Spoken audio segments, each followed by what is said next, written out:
telly the other day, and it was a programme called QI, which is on British television, which is quite entertaining, though it often gets me quite annoyed with the stupid answers they come up with to these stupid questions. Anyway, the host is Mr. Stephen Fry, and he was talking about heightism in the United States. What he was saying was that it was quite shocking that people in the United States who are tall get paid more than those who are short. How can this heightism exist? Well, I say to you, Stephen, and to other people who perhaps are shocked to learn that taller people in the United States get paid more than shorter people, it's not heightism. It's not heightism. Look, it's just a correlation. Being tall correlates with various other things like intelligence and health and so forth, and you know, how much affluence you grew up in.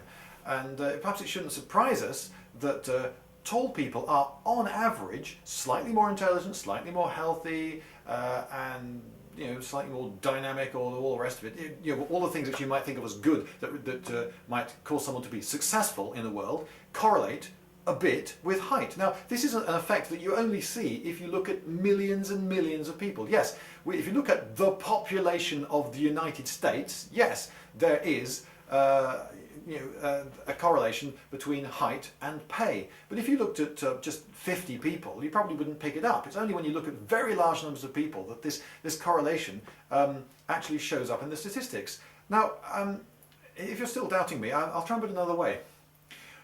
Why do we find beautiful people beautiful?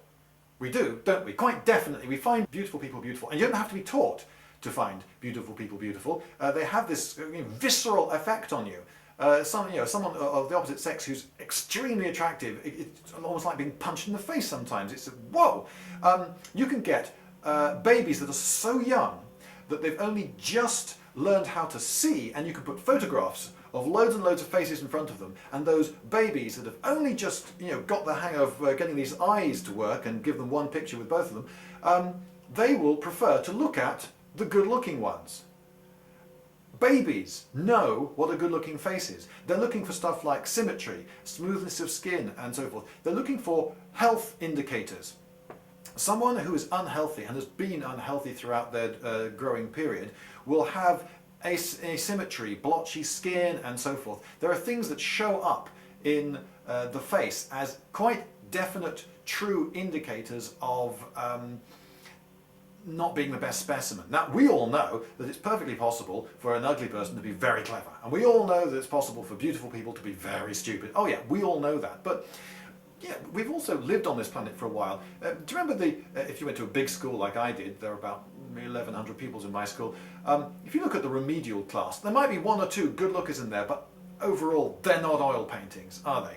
And you look at the top set in the same school, and on average they'll be a bit better looking. It's only correlation when you look at large numbers of people, but the correlation is a true one, and beauty must therefore be a genuine indicator of health, of fitness, because otherwise we wouldn't have evolved to find it beautiful.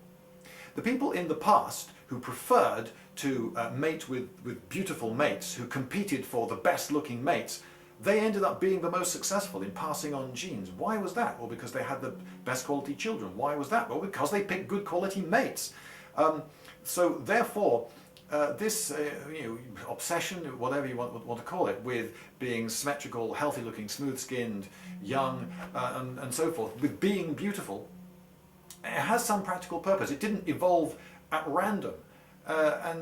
Simply, there are lots of these correlations. So yes, do you know what? If you did the same study with people with smooth skin, you'll find that people with smooth skin, if you look at the population of America, get paid more. We're smooth skinnest. No, we're not. We're healthist.